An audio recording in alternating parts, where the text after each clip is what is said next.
এমন করে কাজ করছিস কেন? নিঃশব্দে কাজ করলে কর, নয়তো দূর হ চোখের সামনে থেকে।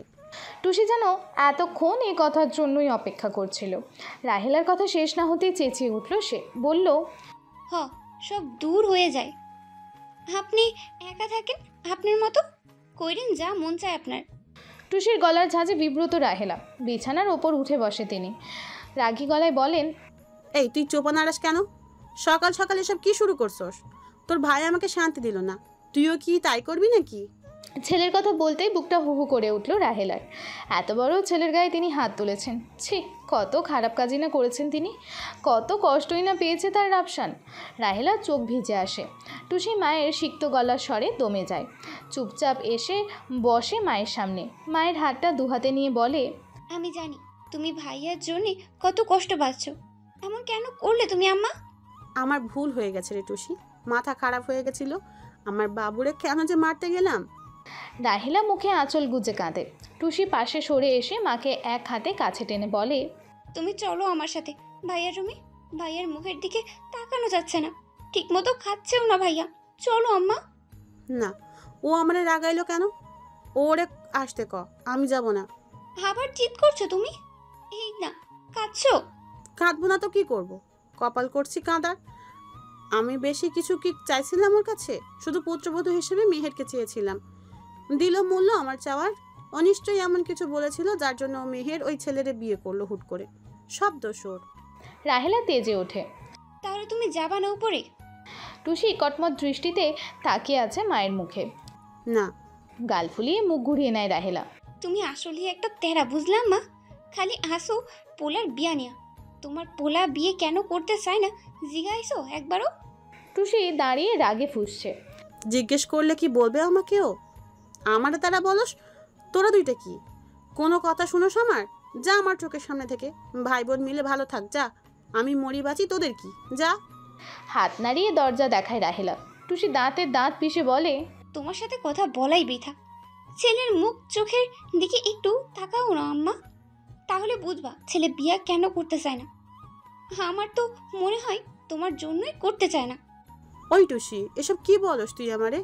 আমার জন্য করতে চায় না মানে কি? মেয়ের ওপর চিৎকার করে ওঠে রাহেলা। আমি বলতে যাবো কেন? তোমার পোলা তুমি আবিষ্কার করো গিয়া, মানে কি? বউ বউ না করে পোলার মন বোঝো আগে আম্মা। সংসার তুমি করবে না, বুঝছো? যার জীবন তার পছন্দ অপছন্দ মতামতের গুরুত্ব দেওয়া শেখো।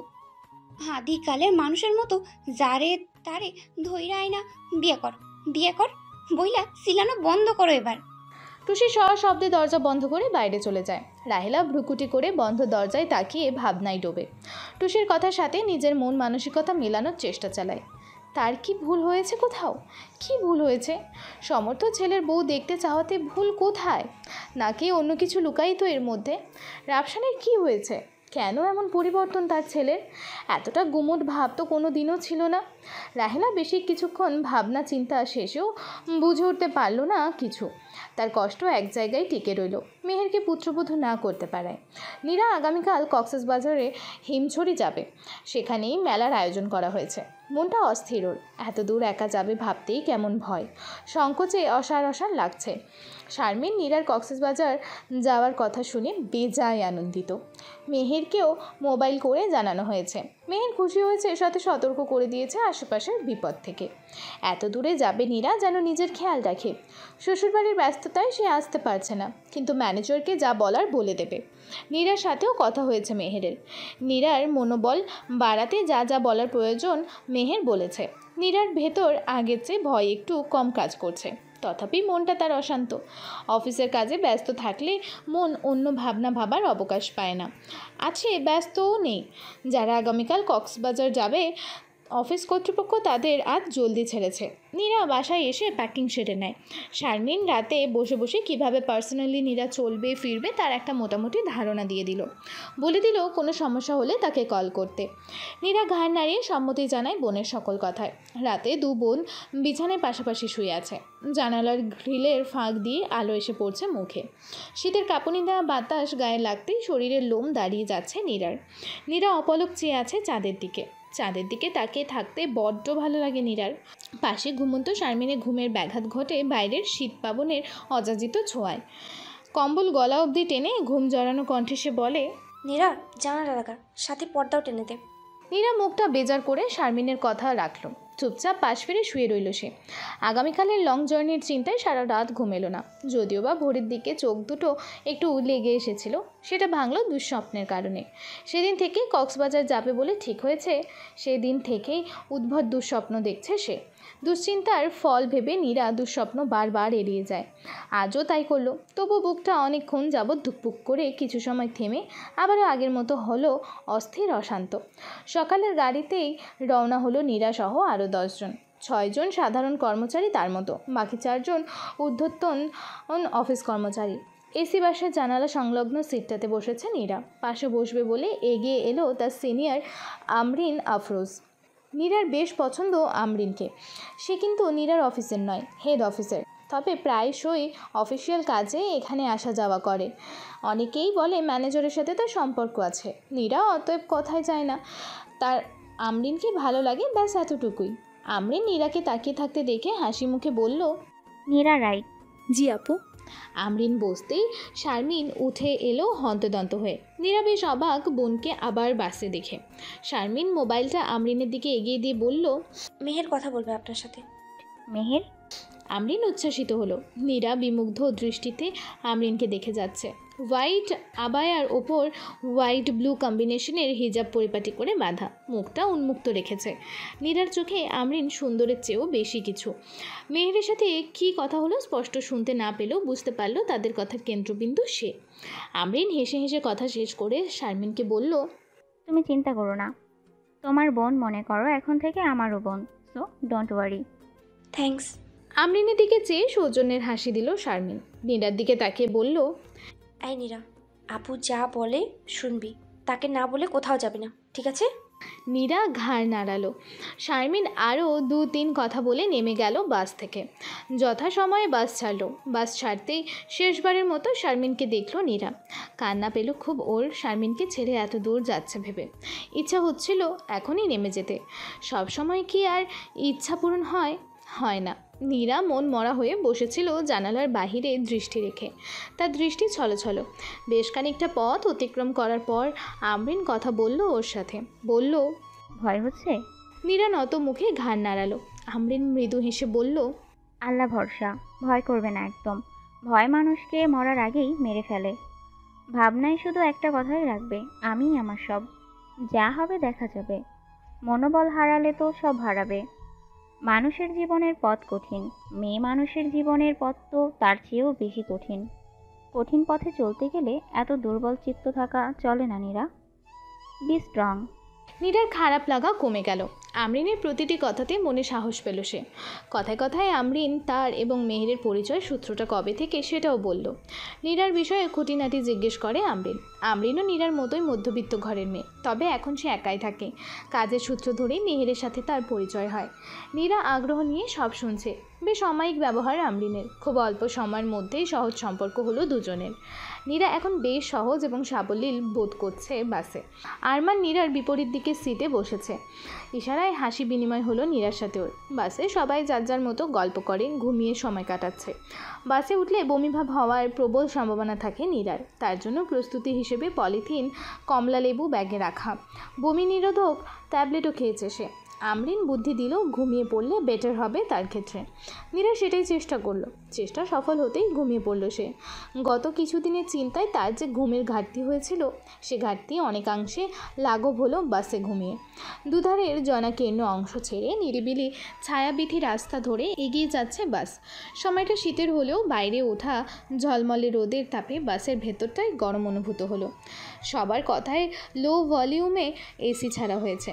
এখন বেশ লাগছে সবার। সিটে মাথা এলেই ঘুমন্ত কেউ কেউ। আমরিন সামনে বসা ম্যানেজার মিনহাজের দিকে তাকিয়ে লজ্জায় মিটমিটিয়ে হাসছে। ম্যানেজার সতর্কে ঘাড় বাঁকিয়ে বারবার আমরিনকে দেখছে আর হাসছে ঠোঁট টিপে।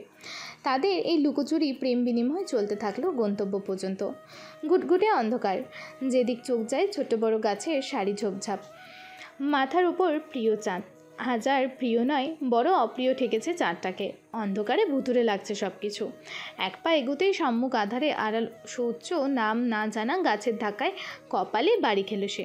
তখনই রাতের নিস্তব্ধতা ভেঙে চারপাশে অজানা পাখির পূজনে মুখরিত। গা শিউরে উঠল নীরার। এক পা এগোতেই চুলের মুঠি ধরে আঁচড়ে ফেলল কেউ তাকে। আতঙ্কিত নীরা দেখল অন্ধকার ফুঁড়ে এগিয়ে আসছে ভয়ঙ্কর এক মানব মূর্তি। নীরা চিৎকার করতে চেয়েও পারছে না। মনে হচ্ছে কণ্ঠনালী চেপে ধরে আছে কেউ। দম বন্ধ হয়ে আসছে। ভয়ঙ্কর মানব মূর্তিটি তাকে হাত ধরে হেঁচড়ে নিয়ে যাচ্ছে। শুকনো পাতার ওপর পড়ে থাকা ছোট্ট বড় ডাল কাঁটার আঘাতে পিঠটা তার ছিঁড়ে গেল বোধহয়। না, সে পারছে না শব্দ করতে। ব্যথায় কুঁকড়ে উঠছে বারবার। চোখের সম্মুখে অন্ধকার ক্রমশ আলো হতে লাগলো। কই সেই আধারে আলোতে খেলা চাঁদ? কই সেই ভুতুরে গাছের শাড়ি? নীরা, এই নীরা। আমরিনের দিকে বিস্ফোরিত চোখে তাকায় নীরা। এই কনকনে শীতে ঘেমে নিয়ে একাকার সে। আমরিন নীরার রক্তলাল সিক্ত চোখে চেয়ে আতঙ্কিত গলায় বলে, কি হয়েছে তোমার? দুঃস্বপ্ন দেখেছো? নীরা, এই মেয়ে, কথা বলো। আমরিনের হাতের হালকা ঝাঁকুনিতে নীরার হুঁশ ফেরে। ভীরুস্থির দৃষ্টিতে তাকিয়ে বলে, অস্ফুট আওয়াজ হতেই গলার ওপর হাত রাখে নীরা। এই তো কথা বলতে পারছে সে। তবে কি ওইসব দুঃস্বপ্ন ছিল? নীরা শরীরে বল পেল না। কাপা দুর্বল হাতে মুখ চোখ মুছে নিল গায়ের ওড়না দ্বারা। আমরিন ওর গায়ের চাদর খুলে একপাশে রেখে পানির বোতল এগিয়ে দিল। ওপাশে সবাই প্রশ্ন করলে আমরিন জানালো নীরা দুঃস্বপ্ন দেখেছে। সবাই কিছুক্ষণ কৌতূহলে চেয়ে আবারও আগের মতো নিজেদের নিয়ে ব্যস্ত হয়ে পড়ে। নীরা পানি পান করে মাথা ঠেকালো জানালার কাছে। বাইরের জনবহুল ব্যস্ত সড়কের চারপাশটায় চোখ রেখে ধীরে ধীরে স্বাভাবিক হলো নীরা। ঘুম এরপর আর এলো না চোখে। ভাবনায় কেবল ওই জঙ্গল আর ওই ভয়ঙ্কর মানব মূর্তি রয়ে গেল।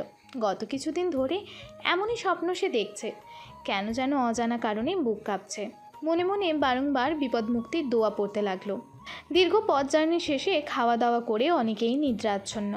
অনেকে আবার বৈদ্যুতিক আলোয় যতটুকু দেখা যায় তাতেই কটেজের আশপাশটা দর্শনে ব্যস্ত। নীরা, আমরিন এবং তাদেরই আর এক সহকর্মী খাদিজা কটেজের একটি কামরায় থাকবে। আরমান সহ বাকি আরও 3 জন ছেলে থাকবে অন্য একটি কামরায়। এছাড়াও বাকি ঊর্ধ্বতন কর্তৃপক্ষের জন্য আলাদা কামরা ভাড়া করা হয়েছে। নীরা বেশ রাত অবধি জেগেছিল। ওর রুমের জানালা দিয়ে অন্ধকার দূর পাহাড় অস্পষ্ট দেখা যাচ্ছিল। আশেপাশে ঝিঁঝি পোকার গুনগুন শব্দ মনে বিশেষ অনুভূতি জাগায় নীরার। এখনও মাথায় দুঃস্বপ্নটার রেশ বিদ্যমান। নীরা আপ্রাণ চেষ্টা করছে স্বপ্নটাকে ভুলতে, কিন্তু পারছেই না। আমরিন কম্বল সরিয়ে মুখ তুলে ঘুমাতে বলার পরে নীরা বিছানায় শুয়ে পড়ে। দুটো বেড পাশাপাশি, একটাতে আমরিন শুয়েছে, অপরটাতে সে আর খাদিজা। নীরার সমস্যা হলো না তাতে কোনো। অচেনা স্থানে ঘুম তেমন ভালো হলো না। ভোরে উঠে অজু শেষে নামাজ পড়ে নিল নীরা। সকলে মিলে কটেজে ব্রেকফাস্ট খেতে বসে। খাওয়া শেষে অফিসের গাড়ি করে চলে এলো মেলার স্থানে। তেমন জমজমাট না হলেও বেশ আমেজ পরিলক্ষিত মেলায়। ভিড়ও যথেষ্ট। ম্যানেজার বলল ক্রমে ক্রমে আরও ভিড় হবে। নীরা সকল ধ্যান জ্ঞান লাগিয়ে কাজে মনোযোগ দেয়। অদূরে দাঁড়িয়ে সব কিছুই লক্ষ্য রাখছিল ম্যানেজার। আমরিন ঘুরে ঘুরে সেলস কর্মীদের বুঝিয়ে দিচ্ছে বিভিন্ন বিষয়। 2 দিনই তাদের এভাবে কাজের মধ্যে ব্যস্ত গেল। ম্যানেজার মিনহাজ কাজের ফাঁকে প্রিয়তমা আমরিনকে যতটা পারছে সময় দিচ্ছে। পাশাপাশি দাঁড়িয়ে কিছু দুষ্টু মিষ্টি কথা কিংবা অদূর দাঁড়িয়ে দৃষ্টি বিনিময়ে তাদের প্রেম বুঝি রোম্যান্টিকতার সর্বোচ্চ পর্যায়ে পৌঁছে যায়। নীরাকে একটা প্রোডাক্ট সম্পর্কে বুঝিয়ে মিনহাজের দিকে এগিয়ে এলো হাসি মুখে আমরিন। মিনহাজ ঠোঁট কামড়ে ভ্রু নাচাতে লজ্জায় লাল হয়ে ইশারায় শাসায় আমরিন। পাশাপাশি দাঁড়িয়ে চঞ্চল চোখে এদিক সেদিক তাকিয়ে মিনহাজ বলে, আজ রাতে রুমে আসতে পারবে? কি? আমরিন চোখ পাকাতেই মিনহাজ হেসে দেয়, বলে, হ্যাঁ রে, নেগেটিভিটি তোমার মধ্যে। 3 বছর এই চিনেছ আমাকে তুমি। থাক, আসা লাগবে না তোমার। রাগ করলে? না, আনন্দিত হয়েছি। মিনহাজ মুখ কালো করে ফেলে। আমরিন এক হাত কানে আলতো করে ধরে বলে, সরি। মিনহাজ বলল, সরি কেন? যা ভেবেছ ঠিকই আছে। বাবা, রাগে নাক ফুলে ঢোল হয়ে গেছে। আচ্ছা যাও, আসবো। প্রয়োজন নেই। মিনহাজ গম্ভীর মুখে বলল, মিনহাজ, সরি বলেছি তো। প্লিজ রাগ করো না, প্লিজ প্লিজ। আমরিন ঠোঁট উল্টে ফেলতেই মুচকি হেসে মিনহাজ বলে, কি? আমরিন বলে, তোমার মুন্ডু। রাতে সময় মতো চলে এসো। এদিকটা খেয়াল রেখো, আমি আসছি। যাচ্ছ কই? চেয়ারম্যান স্যারের সাথে দেখা করতে। কেন যাচ্ছি এসে বলবো। বাই। আমরিনের গাল টেনে মুচকি হেসে প্রস্থান করে মিনহাজ। আমরিন গাল ডলতে ডলতে সেদিকে তাকায়, লাজুক হাসি হাসে। নীরা আমরিনকে লক্ষ্য করতে গিয়ে ম্যানেজার ও আমরিনের খুনসুটি স্টলে দাঁড়িয়ে দেখল। অন্য কারো অবশ্য সেদিকে খেয়াল নেই, সবাই ব্যস্ত তাদের প্রয়োজনে। নীরার মনে অন্যরকম ভালো লাগা কাজ করছে ওদের প্রেম দেখার পর। একটা শূন্যতা অনুভব করলো তাতেই যেন। একাকিত্বটা বড়ই অসহনীয়। একটা তুমি নামক কেউ একজন যদি হতো তার। ধুর, এই ভাঙাচোরা জীবনে তেমন কারো স্বপ্ন দেখা মানা। ভালোবাসাটা বুঝি কোনো দিনই হয়ে উঠবে না কাউকে নীরার জীবনে। পছন্দ ভালোবাসা বলতে আদৌ কি কেউ ছিল তার? তখনই মনের আকাশে অনেক পছন্দের নক্ষত্রপুঞ্জের মধ্যে লুব্ধ হয়ে ভেসে উঠল রাফসান। নীরার হঠাৎ রাফসানকে প্রথম দেখা সেই দিনের কথা মনে পড়ল। ছি, কী সব ভাবছে সে! তাকে কেন পছন্দ হবে নীরার? সে তো আহনাফের ভাই। আহনাফের মতো না হোক, তবুও তার আত্মীয়। নীরা নিজের ভাবনাকে ধিক্কার দিয়ে কাজে মনোনিবেশ করে। বহুদিনের চাপা অনুভূতি আজ কী করে বাইরে এলো? আমরিন মিনহাজকে দেখে। নীরার অস্বস্তি হচ্ছে, এত বছর পর রাফসানকে নিয়ে ভাবায়। নিজেকে খুব করে তিরস্কৃত করলো মনে মনে সে। রাতে কটেজে ফিরে ডিনার শেষে ম্যানেজার মিনহাজ তাদেরকে জানালো তারা আরও একদিন থাকবে এখানে। তাদের সেল যথেষ্ট ভালো হওয়ায় কর্তৃপক্ষের তরফ থেকে ভ্রমণের সুযোগ দেওয়া হয়েছে আগামীকাল। সবাই মিলে আগামীকাল ঘুরতে বেরোবে এবং পরদিনই ঢাকার উদ্দেশ্যে যাত্রা করবে। সবাইকে বেশ আনন্দিত দেখালো এই খবরে। এই 3 দিনে তারা শুধু কাজই করে গেছে, ঘোরাঘুরি হয়নি কারো। নীরার মনে অবশ্য সবার মতো এত এক্সাইটমেন্ট কাজ করছে না। সে ঢাকা ভিড়তে পারলেই যেন খুশি হয়। আমরিন কামরায় ছিল না। খাদিজা বেশ আনন্দ নিয়ে বয়ফ্রেন্ডকে আগামীকালের ভ্রমণ সম্পর্কে বলছিল। নীরা চাদর মুড়ি দিয়ে বেতের চেয়ারটা পা গুটিয়ে বসে আছে, বাইরেটা দেখায় মগ্ন। বয়ফ্রেন্ডের সাথে খাদিজা হাস্যরসাত্মক কথাগুলো শুনে নীরার মনের বাণীতে টান দেয়। হাঁটুতে থুতনি ঠেকিয়ে বিড়বিড় করে, সবার সবাই আছে, কেবল আমারই কেউ নেই। কি নিঃসঙ্গতা! চারদিকে হাসির ঢেউ, আমার বেলায় শুধু ভাটা। আমরিন বেশ রাত করে কামরায় ফিরল। খাদিজা ঘুমিয়ে গেলেও নীরা তখনও নির্ঘুম। নীরা কম্বলের ফাঁকে অন্ধকারে চেয়ে দেখলো আমরিনকে। বিছানায় হাঁটু মুড়ে বসে অনামিকার জলজল আংটিটা বারবার নাড়িয়ে দেখছিল সে। নীরার মনে পড়ল বিকেলের কথা। আরেকবার ভালো করে তাকালো নীরা আমরিনের দিকে। পুরো পৃথিবীর আনন্দ যেন তারই চোখে মুখে উপচে পড়ছে। হাসলে আমরিনকে বেশ দেখতে লাগে। নীরার ঘুম না আসা অবধি তাকিয়ে দেখলো আমরিনের আংটি নিয়ে খেলা। স্বপ্ন পূরণ হলে বুঝি এমনই খুশি হয় মানুষ।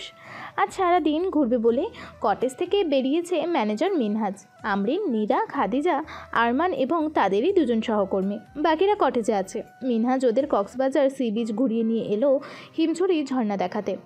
পাহাড়ের গা বেয়ে অবিরাম ঝরে পড়েছে পানির ধারা। নীরা মুগ্ধ নয়নে চেয়ে রইল প্রকৃতির রূপে বিমোহিত হয়ে। এই উদার প্রকৃতির বুককে আসলেই মানুষ ভেতরের জ্বালা যন্ত্রণা খুব সহজে ভুলতে পারে। ঝর্ণার জলের ছোঁয়া দুহাত দুপা সিক্ত করল নীরা। স্বচ্ছ জলের দিকে তাকিয়ে চক্ষু জুড়িয়ে গেল ওর। আরমান এগিয়ে এসে চাপা স্বরে বলল, ঝর্ণা, দেখেই টাস্কি খেয়ে গেলি? পাহাড়ের সৌন্দর্য দেখলে তো অজ্ঞান হয়ে যাবি রে তুই। শব্দ করে হেসে উঠল আরমান। সবাই তাকিয়ে বুঝতে চেষ্টা করে বুঝলো, আবার বুঝলো না। তাতে বিন্দুমাত্র আক্ষেপ কারোর মধ্যে নেই। তারা এসেছে প্রকৃতির রূপ দর্শনে। অন্য কিছু ভেবে সময় কিংবা মনোযোগ নষ্ট করতে চাইল না কেউ। বিকেল দিকে চলে এলো হিমছড়ি পাহাড়ের নিচে।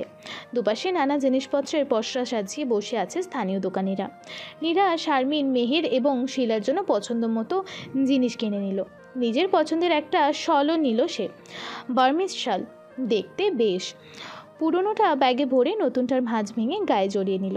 নিজের পয়সায় শখের জিনিস কিনে খুশি তার মুখে ঝলমল করে। মিনহাজ তাড়া দিল ওপরে উঠবে বলে।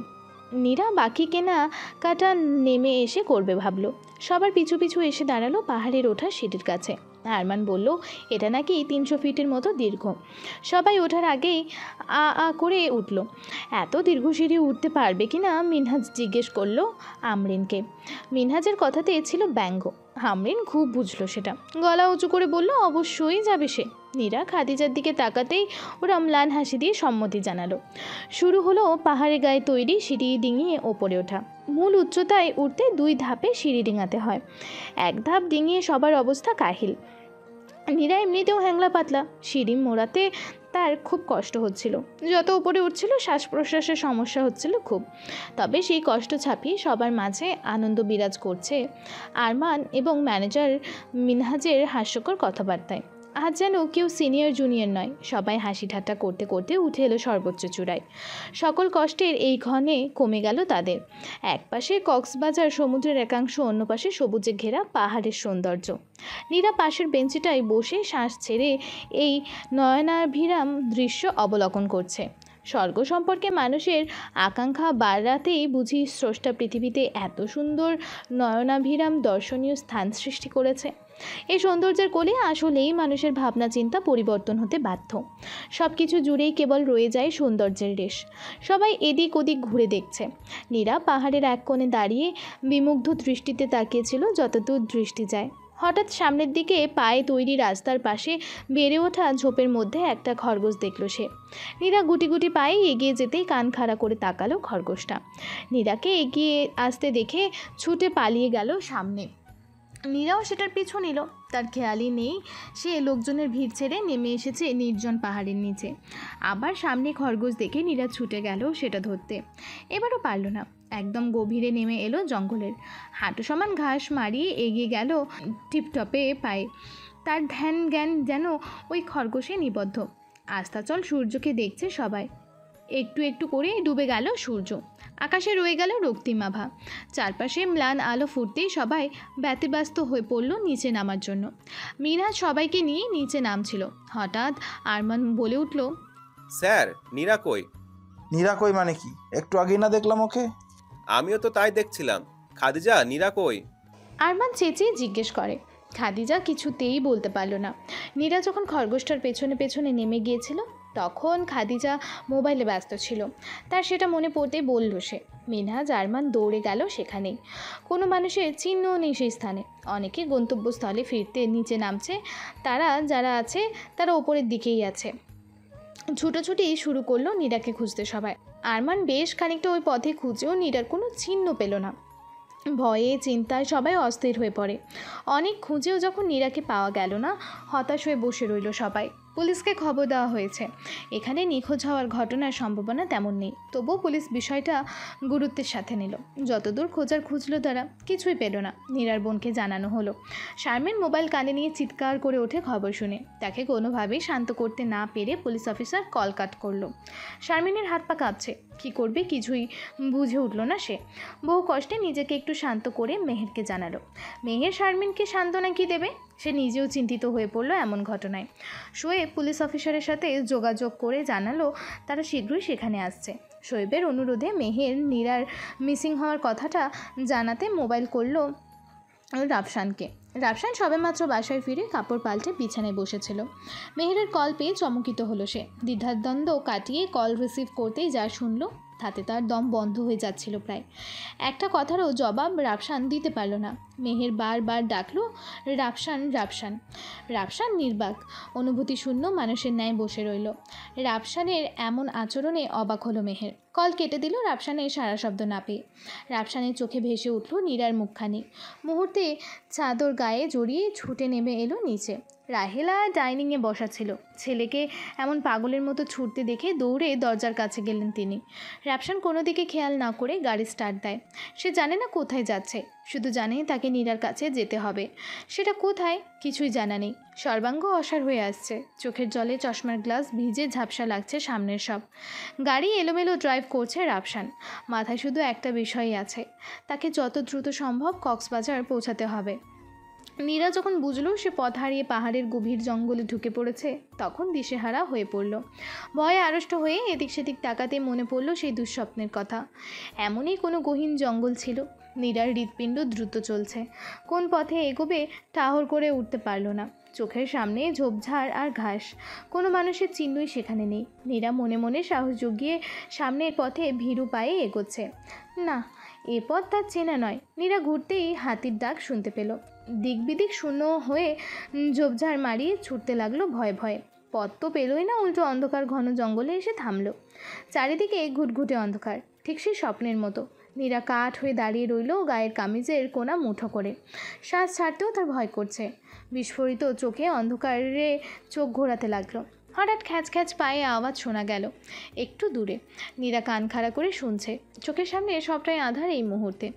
নীরা কান খাড়া করে দাঁড়িয়ে আছে একইভাবে। আঁচটা ধীরে ধীরে কাছে এগিয়ে আসছে তার। এই অন্ধকারে কোথায় যাবে সে? চোখ খিচে বন্ধ করে রইল। যখন দেখলো কিছু ঘটলো না, চোখ টিপ টিপ করে তাকালো। তখনই মাথায় ভারী কিছুর আঘাত পড়ায় ছিটকে পড়ল ঘাসের ওপর। ব্যথায় চাপা আর্তনাদ করে উঠতেই আধার ফুঁড়ে সম্মুখে ধপ করে জ্বলে উঠল মৃদু আলোর টর্চ। নীরা আতঙ্কিত চোখে সেদিকে তাকিয়ে রইল। কালো চাদরে ঢাকা দীর্ঘদেহী মানব মূর্তি এসে দাঁড়ালো নীরার সামনে। ভারী গলায় ব্যঙ্গ করে টেনে বলল, বৌমা। নীরার দিকে ঝুঁকে মুখ থেকে চাদর সরাতেই নীরা ভয়ে জমে গেল।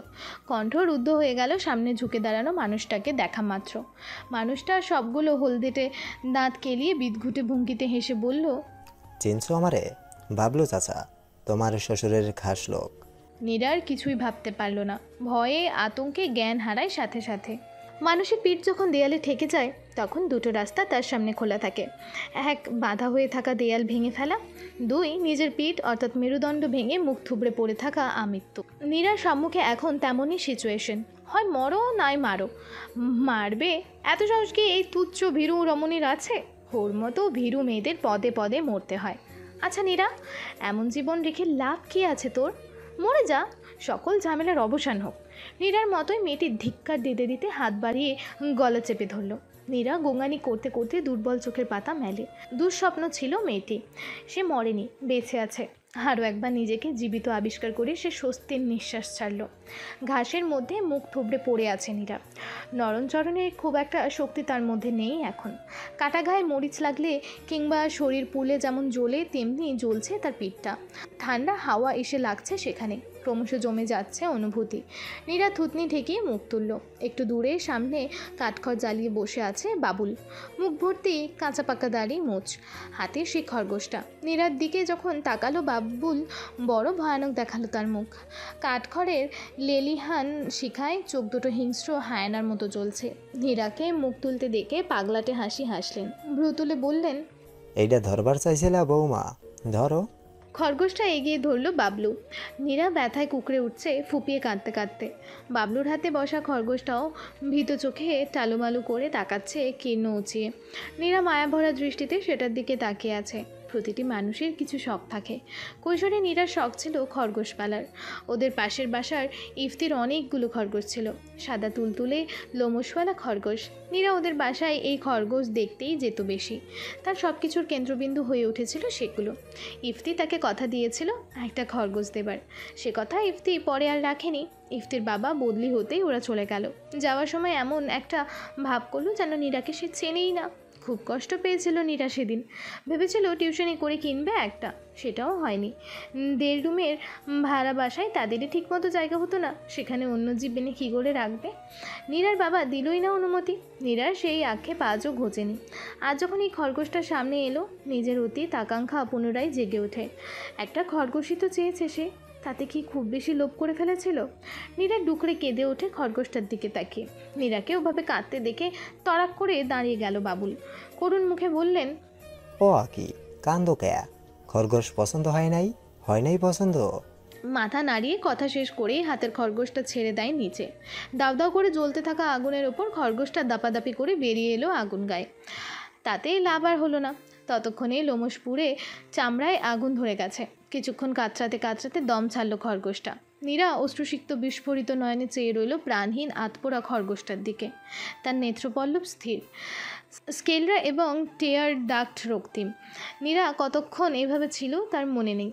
বাবুল নীরার চুলের মুঠি ধরে টেনে ওঠায়, একটা গাছের দিকে ছুঁড়ে মেরে গলা চেপে ধরে। হুঙ্কার দিয়ে বলে, ভাবছিলি বাইচে যাবি? আমি ভাবলু সারাটা জীবন গোলাম হইয়া থাকছি রোহিত চৌধুরীর। তার জন্য কত খুন খারাপি করছি, মানুষ পিটাইছি, তার অপরাধে নিজে জেল খাটছি। কেন এত কিছু করছি জানোস? সে আমার মালিক, আমি তার গোলাম। আর আমি বাইচে থাকতে তারে তোরা মিল্লা পাগল বানাইছোস। পয়লা তোরে মারমো। কেমনে মারমো জানোস? গলা কাইটটা এককারে আহনা বাবারে যেমনে তোরা মারছ সমনে। তারপর ওই উকিল আর সাংবাদিকরে মারুম। তোমাগুরে মাইরা আমি আমার মালিকের কাছে যাইয়া সব কমো। আমার মালিক ভালো হইয়া যাইব এরপর। বাবুল দাঁত বের করে হাসছে, ভয়ঙ্কর সে হাসি। গলা চেপে ধরায় কথা বলতে কষ্ট হচ্ছে নীরার, তবুও অস্ফুটে বলল, চাচা বিশ্বাস করেন, আমি আহনাবকে মারি নাই। আমি তো ওর স্ত্রী ছিলাম চাচা। আমি কি করে মারতে পারি বলেন? চুপ, নাটক করবি না। স্ত্রী ছিলি না তুই ওর? তোরে তো নিরুপায় হয়ে বিয়ে করছিল বাবাই। তোর ভাগ্য ভালো ছিল, নয়তো আমি তখন বাইরে থাকলে তুই আজ জিন্দা থাকতি না। তোগো ফুসলানিতেই জরিনা ওরে মারছে, সব দোষ তোগো। তোরে তো মরতেই হইব, কেউ বাঁচাইতে পারতো না তোরে। বাবুল চাদর সরিয়ে কোমর থেকে ধারালো ছুরি বের করলো। দেখে বোঝা যাচ্ছে নতুন শান দেয়া ছুরি। নীরা মৃত্যুকে দেখছে সন্নিকটে, চোখ খিচে বন্ধ করে আছে। বুকের ভেতরটা ঢিপঢিপ করছে প্রচণ্ড বেগে, দু চোখে অবাধে ঝরছে নোনা জল। দীর্ঘদিন খুন খাবারি করে বাবলুর মধ্যে এক ধরনের পৈশাচিকতা কাজ করে। এখন সহজে মানুষ মরে না সে। একটু জ্বালা যন্ত্রণা দিয়ে দাপাদাপি করিয়ে মজা নেয় প্রথমে, তারপর মারে। আজও তাই করলো। নীরার দু বাহুতে ছুরির সূক্ষ্ম কোনা লাগিয়ে টান দেয়। নীরা ব্যথায় আর্তনাদ করে ওঠে, গলগলিয়ে রক্ত পড়ছে, দু হাত রক্তে রঞ্জিত, মাথা ঝুঁকে গলা কাটা মুরগির মতো ছটফট করছে নীরা। বাবুল হো হো করে হাসছে। রাতের নিস্তব্ধতা ভেঙে সে হাসির রোল পাহাড়ে পাহাড়ে বাড়ি খেয়ে ভূতের শব্দের সৃষ্টি হয়। বাবুল এক হাতে নীরার গলা ধরে আছে, অন্য হাতে ছুরি দিয়ে গলার নিচ বরাবর টানতে টানতে পেটের কাছে এসে থামল। নীরা অর্ধ বিবস্ত্র হয়ে পড়েছিল প্রায়। নিজের লজ্জা ঢাকতে সকল ব্যথা ভুলে বাবুলের তলপেটে বরাবর কষিয়ে লাথি মারে সে। বাবুল দুর্বল নয়, বয়স 52 হলেও হাট্টা কাট্টা শরীর তার। নীরার দুর্বল লাথিতে একটু দূরে সরে গেল কেবল। নীরা ব্যথায় রক্তাক্ত অবশ প্রায় হাত দুটো দিয়ে বুকের সম্মুখে ছেঁড়া কাপড় জড়িয়ে ধরল, বলল, জানোয়ার, একেবারে মেরে ফেলবো। একবারে মারলে তো মজা নাই।